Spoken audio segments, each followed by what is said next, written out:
The story of the transatlantic slave trade is a story of numbers. But these are numbers so vast they can feel unreal. Millions of people, millions of lives, each one a person with a family, a home, and a future. They were mothers, fathers, sons, and daughters. They were artisans, farmers, musicians, and storytellers. They were taken from their communities, often violently, and forced into a new and brutal reality. The sheer scale of this forced migration is difficult to comprehend. It remains the largest movement of people against their will in all of human history. The Atlantic Ocean, for centuries, became a graveyard. It swallowed the bodies of those who did not survive the journey. We must begin with this human cost. Before we can understand the system, we must first acknowledge the individuals it consumed. Their stories are often lost to us. Their names were erased. Their identities were stripped away. They were treated not as people, but as cargo. They were packed into the dark, suffocating holds of ships, chained together with little room to move. The journey across the ocean, known as the Middle Passage, was a nightmare of disease, starvation, and despair. Many died before they ever reached the distant shores they were being taken to. Their only crime was being born in the wrong place at the wrong time, in the eyes of their captors. This was not a tragedy that happened by accident. It was a system. It was designed, refined, and executed with cold, calculated efficiency. It was a business enterprise that spanned continents and oceans, linking Europe, Africa, and the Americas in a web of commerce and cruelty. The profits generated were immense. They built cities, they funded industries, they enriched nations, but this wealth was built upon a foundation of human suffering that is almost impossible to fully grasp. To understand how this system came to be, we must look back in time, to a world where slavery was already an ancient and accepted part of life. The echoes of this history are still with us today. The loss of so many people had a devastating impact on the societies they were taken from. It tore apart families and destabilized entire regions. For those who survived the journey, life in the Americas was one of relentless labor and oppression. They were forced to work on plantations, in mines, and in households, under the constant threat of violence. They were denied their freedom, their culture, and their basic humanity. To tell this story is to remember those millions of lives and to honor their struggle. It is a necessary act of remembrance for a past that should never be forgotten. Slavery was not invented by Europeans. It is a dark thread that runs through the history of almost every civilization. It is an ancient practice, as old as empires and kingdoms. In the ancient world, from Rome to Egypt, from China to the Aztec Empire, slavery was a fact of life. People were enslaved for many reasons. They might be captives of war, taken from a defeated army or a conquered city. They might be enslaved to pay off a debt. They might be born into slavery because their parents were enslaved. It was a global phenomenon, a part of the social and economic fabric of countless societies for thousands of years. The nature of this ancient slavery varied greatly from place to place. In some societies, enslaved people were treated as property, with no rights at all. They could be bought, sold, or killed at their owner's whim. In other places, their condition was more complex. They might have certain legal protections. They might be able to own property, marry, or even buy their own freedom. Slavery was not always a permanent condition, and it was rarely based on the idea of race or skin color. An enslaved person in the Roman Empire could look just like their owner. Their status was one of misfortune, not of inherent inferiority. Within Africa itself, various forms of slavery and servitude had long existed before Europeans arrived on its coasts. These systems were complex and diverse, differing from one kingdom or society to another.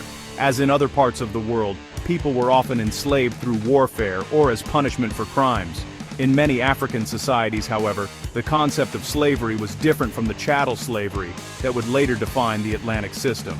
Enslaved people were often incorporated into the households of their owners. They had social roles, and in some cases, the possibility of achieving freedom and integration into the community. Their children were not always born into a life of servitude. This long history is important. It helps us understand the world into which the Atlantic slave trade was born.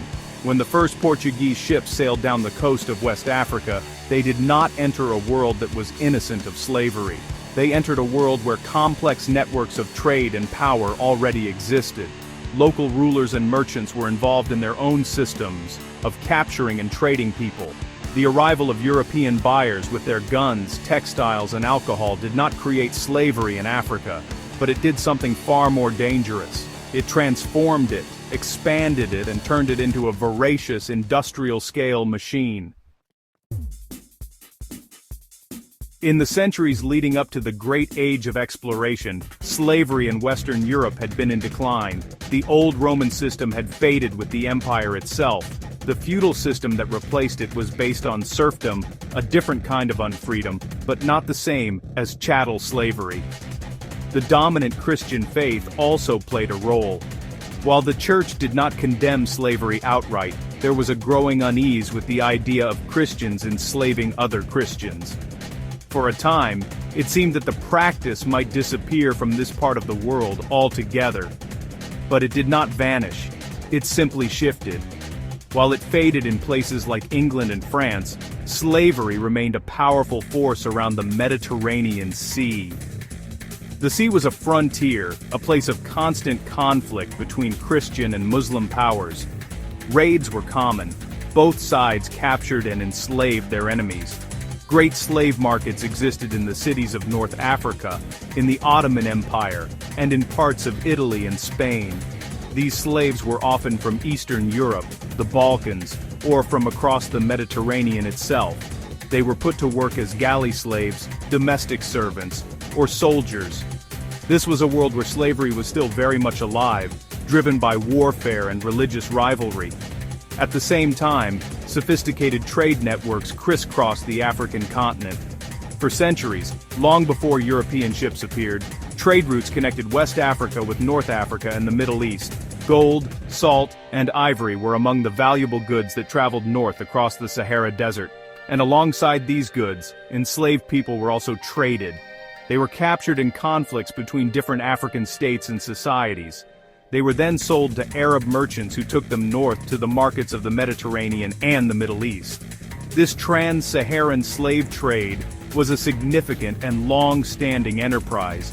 So, when Portuguese sailors began to explore the West African coast, they found existing markets for enslaved people. At first, they participated in these markets on a relatively small scale. They were just one more group of buyers. They were looking for labor for the sugar plantations they were establishing on newly colonized islands in the Atlantic, like Madeira and São Tomé. They tapped into the networks that were already there. African rulers and merchants were willing to trade captives for European goods. But the arrival of European ships with their direct sea routes would soon change everything. It would connect these African markets to a new and insatiable demand across the ocean. Religion was at the heart of European identity during the Age of Exploration. The drive to explore was partly a drive to spread Christianity. Monarchs and popes saw it as their sacred duty to convert the world. This religious mission had a dark side. It was used to justify conquest and domination. A series of papal bulls, official decrees from the Pope, gave the rulers of Portugal and Spain the right to conquer non-Christian lands. They were given permission to vanquish and subjugate the enemies of Christ and reduce their persons to perpetual slavery. This provided a powerful religious and legal justification for what was to come. Initially, the dividing line was religion, not race. The key distinction was between Christian and non-Christian. It was considered wrong to enslave a fellow Christian, but enslaving a pagan or a heathen was seen as acceptable, even righteous. It was argued that enslavement could be a path to conversion. By removing people from their pagan societies and bringing them into a Christian one, their souls could be saved. This was a comforting logic for those who stood to profit from the trade. It allowed them to see their actions not as cruel and exploitative, but as part of a divine plan. It was a powerful tool for soothing the conscience. But as the trade grew, this logic began to shift. Europeans encountered millions of people in Africa and the Americas who were not Christian. The sheer number of potential captives was enormous. At the same time, new ideas about human difference were beginning to emerge. As Europeans traveled the globe, they began to categorize people based on their physical appearance and especially their skin color. They started to create hierarchies, placing themselves at the top. Africans, with their dark skin and different cultures, were placed near the bottom of this new racial ladder. They were increasingly seen not just as non-Christian, but as inherently inferior. This was a crucial and terrible turning point. The justification for slavery slowly moved from religion to race. It was no longer just about who was a Christian and who was not. It became about who was white and who was black. The idea took hold that Africans were somehow naturally suited for slavery, that they were less intelligent, less civilized, and less human than Europeans. This racist ideology became the bedrock of the transatlantic slave trade. It was a lie that allowed generations of Europeans to participate in a system of unimaginable cruelty, while believing in their own moral and racial superiority. The cross had helped open the door, and a new brutal idea of race would keep it open for centuries. The age of exploration was, honestly, driven by a powerful combination of ambition and technology. European kingdoms, especially those on the Atlantic coast like Portugal and Spain, were eager to find new routes to the riches of the East. They wanted to bypass the old trade routes controlled by their rivals. This ambition, was made possible by new developments in shipbuilding and navigation. Ships like the Caravel were small, fast, and maneuverable. They could sail against the wind, making those long ocean voyages possible. New navigational tools, like the astrolabe and the compass, allowed sailors to determine their position at sea with greater accuracy. These technological advances really opened up the world. For the first time, European sailors could systematically explore the coast of Africa and venture out into the vast, unknown Atlantic. Every voyage brought back new knowledge, new maps, and new opportunities. They found new lands, new peoples, and new sources of wealth. The first Portuguese voyages down the African coast were focused on gold, ivory, and spices, but they soon found another commodity that was in high demand: people. The early slave raids quickly gave way to trade, as Europeans realized it was more efficient to buy captives from local African rulers and merchants. This spirit of exploration was deeply intertwined with a new spirit of commerce. This was the dawn of a new kind of global capitalism. Wealth was no longer just about land. It was about trade, finance, and investment. A new class of merchants, bankers, and investors emerged, willing to fund risky and expensive voyages in the hope of enormous profits. They formed trading companies that were granted monopolies by their monarchs. These companies had the power to build forts, raise armies, and wage war. They were powerful, semi-private enterprises, driven by the single-minded pursuit of profit. The slave trade became central to this new commercial world. It was incredibly profitable. The demand for labor in the new colonies across the Atlantic was growing every day. A person could be bought relatively cheaply on the coast of Africa and sold for a huge profit in the Americas. This potential for immense wealth was a powerful lure. It attracted investors from all levels of society, from kings and queens to ordinary merchants. The moral questions about the trade were pushed aside by the dazzling mathematics of profit and loss. Ambition, technology, and commerce had come together to create a system that would reshape the world and destroy millions of lives. When Europeans arrived in the Americas, they did not find an empty land. They found vibrant, complex civilizations. But the arrival of Columbus and those who followed him brought catastrophe. The Europeans carried diseases to which the indigenous peoples of the Americas had no immunity. Smallpox, measles, and influenza swept through the continents like wildfire. The result was a demographic collapse on a scale never seen before in human history. Millions of people, in some areas, more than 90% of the population, died. This event, often called the Great Dying, left the land depopulated and the colonizers with a severe problem. The European colonists had come to the Americas to get rich. They wanted to mine for silver and gold. They wanted to grow cash crops like sugar, tobacco, and cotton. These were all labor-intensive industries. They required huge numbers of workers. The colonists' first impulse was to force the surviving indigenous people to do this work. They created systems of forced labor, such as the encomienda system in Spanish America, but there were not enough native laborers left.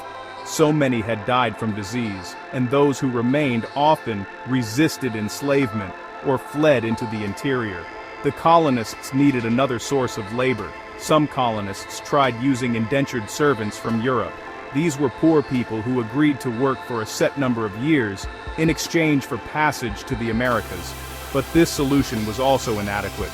There were never enough indentured servants to meet the demand. They also had legal rights, and their servitude was temporary. Once their term was over, they were free. The plantation owners and mine operators wanted a workforce that was permanent, pliable, and cheap. They wanted workers they could control completely for their entire lives. They wanted a workforce that was enslaved. And so, the colonists in the Americas turned their eyes across the Atlantic to Africa. The Portuguese had already been using enslaved Africans to work their sugar plantations on islands like São Tomé. They had shown that it could be done. The logic seemed simple and brutal to the colonists. Africa had a large population. A system for capturing and trading people was already in place. And the racist ideas developing in Europe provided a ready-made justification. The Great Dying in the Americas created a vacuum of labor. The transatlantic slave trade rushed in to fill it. The demand from the New World would turn the existing African slave trade into a global engine of misery. The transatlantic slave trade became a highly organized and honestly, brutally efficient system. It is often described as a triangle, connecting 3 continents. The first leg of the journey began in European ports like Liverpool, Bristol, Nantes, and Lisbon. Ships were loaded with manufactured goods. These included guns, gunpowder, alcohol, textiles, beads, and metalware. These were the goods that African traders and rulers demanded in exchange for human beings. Captains and merchants carefully calculated the cargo, choosing items that were in high demand on the African coast to ensure the most profitable exchange. The second leg of the triangle was the infamous Middle Passage. After trading their goods for enslaved Africans, the ships set sail for the Americas. This was the journey into hell. People were crammed into the ship's hold, chained side by side on wooden platforms with barely enough room to sit up. The air was foul, the heat was suffocating, and disease spread rapidly. The journey could last for months. The crews of these ships were often brutal, using violence to control their human cargo. Many enslaved people died from disease, malnutrition, or despair. Some chose to take their own lives rather than endure the journey. This was the brutal heart of the system, where human life was sacrificed for profit. The third and final leg of the triangle completed the circuit. After arriving in the Americas, in Brazil, the Caribbean, or North America, the surviving Africans were sold. They were put on auction blocks and inspected like animals. Families were torn apart. They were sold to plantation owners, mine operators, and wealthy households. The money from their sale was then used to buy the products of their labor: sugar, tobacco, cotton, coffee, and silver. The ships were loaded with these valuable commodities and sailed back to Europe. The profits were enormous, funding the next voyage and enriching the investors, merchants, and nations involved. This triangular system was the engine of the Atlantic economy for centuries. Every stage was designed to maximize profit. The ships were built to carry as many people as possible. The goods chosen for trade were selected for their value. The enslaved people were treated as items in a ledger. The human cost was simply factored in as an acceptable loss. A certain percentage of deaths on the Middle Passage was expected and considered part of the cost of doing business. This cold economic logic allowed the system to flourish. It turned human beings into commodities and suffering into a line on a balance sheet. It was a perfect, terrible machine built on greed. For centuries, the system of transatlantic slavery seemed unshakable. It was supported by immense wealth and powerful interests. It was justified by deep-seated racist ideas and, for a time, even by religion. But from the very beginning, the system was resisted.